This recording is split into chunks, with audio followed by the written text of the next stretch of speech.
Hello everyone, welcome. Today we are making banana cake. So this, I think, is one of the best things I've ever eaten. It's my favorite treat. This is seriously the best banana cake I've ever had. It was inspired by this wonderfully flavored, wonderfully textured banana cake I had at my work. And I tried making a banana cake at home and it just wasn't as good. So then I found this recipe and it's perfect. It's absolutely amazing. It's squishy, it's airy, it's so moist and so flavorful. You'll need 2 ripe bananas, but don't worry if your bananas aren't ripe. You don't have to wait. If you want to make banana cake anytime you want, simply pop the bananas on a tree.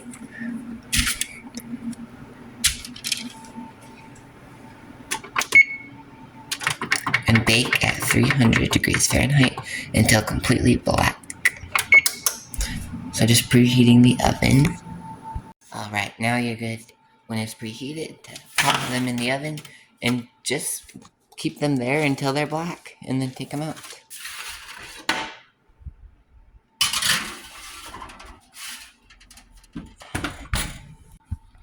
While our bananas are cooking, I'm gonna make the dry ingredients.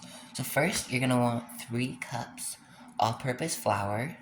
If you're going off by weight, weigh 360 grams all-purpose flour. If you measure this in cups, make sure to measure correctly. We're basically gonna do a cake flour substitute. If you want, I'm sure you could just use regular cake flour, though I haven't tested it. But I prefer this way because most people have all-purpose flour on hand and not cake flour. First, you just kind of want to remove 6 tablespoons of the flour. So yeah, just take it and level it off with a knife. So that's 1, 6. And then what you're going to want to do is replace the 6 tablespoons you took out with cornstarch. 1, 6.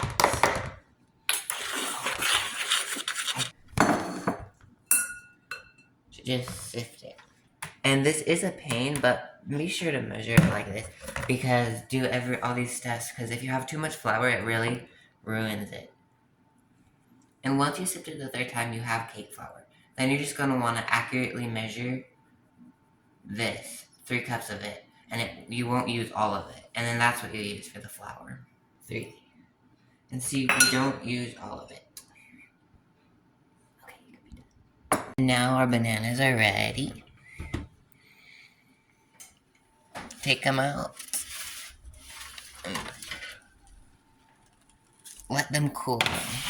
I've gone ahead, I've added baking powder and salt. 4 teaspoons baking powder and 1/2 teaspoon salt. Just gonna want to mix it.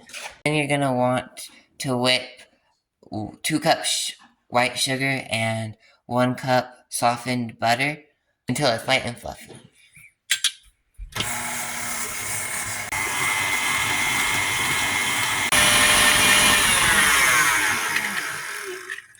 And that's good. So now if you want, we need 3/4 cup buttermilk. And I just use a buttermilk substitute because I don't have buttermilk and it always turns out just good. So I like to use lemon juice, but I have lime juice. You can use either or vinegar. 3/4 tablespoon. And add the rest of the way up till you reach the 3/4 line, 3/4 cup line with milk. Okay, and now just let it sit for 10 minutes and then you can mix it. So here I've added 1 teaspoon vanilla extract, and I'm going to add 1/4 teaspoon banana cream flavoring. And we're, as you know, using real bananas because real bananas trump any artificial flavoring. But I do think if you add both, for some reason it tastes really good. If you really refuse to use flavoring, you can always just omit it because we have the bananas. So we've added it. Also, if you don't have banana flavoring, but you do have banana extract, you can add that, but you'd have to add more. I don't know how much more, but banana flavoring is a lot stronger. So I would estimate about 1 teaspoon is how much you'd want to add if it's just flavoring. Now, after you add your buttermilk, so I let it sit 10 minutes and I mixed it and then I add it. Then just turn it on low and mix until it's incorporated. And I've increased the speed and now it looks good, so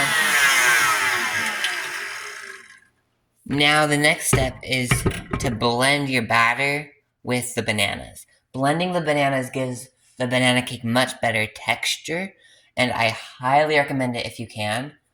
So usually I stick it in this blender, that batter, and I'll stick my bananas, not with the peels, inside. I'll blend it up until it's nice and smooth. Then I'll hand mix in the dry ingredients.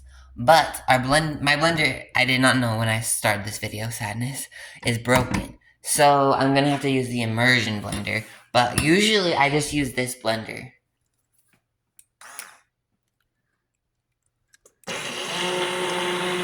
And it should look really smooth when you're done. It took a lot longer with the immersion blender, but it only should take like 20 seconds with the blender to be like really smooth. Mix it with the dry ingredients, hand mix it, and don't overmix, just as soon as they come together. Now you're going to want to add 6 egg whites, just the whites, not the yolks, and whip them until stiff peaks. You don't have to use a stand mixer, you can also use a hand mixer, it's just easier with a stand mixer.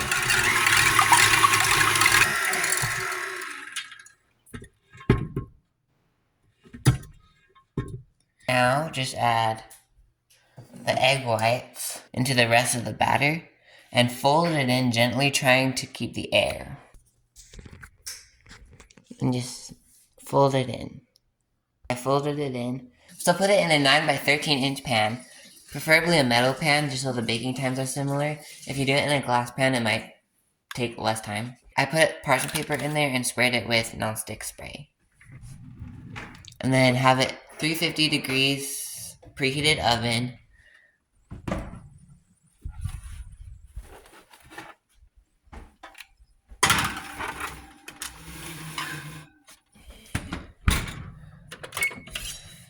And have it for about 35 minutes. Just took it out of the oven. And now I'm going to do the toothpick test, see if it needs more time. Transfer it over. And just let it cool. Let it cool completely, it's a lot better once it's cooled, it has a better texture. And then dig in.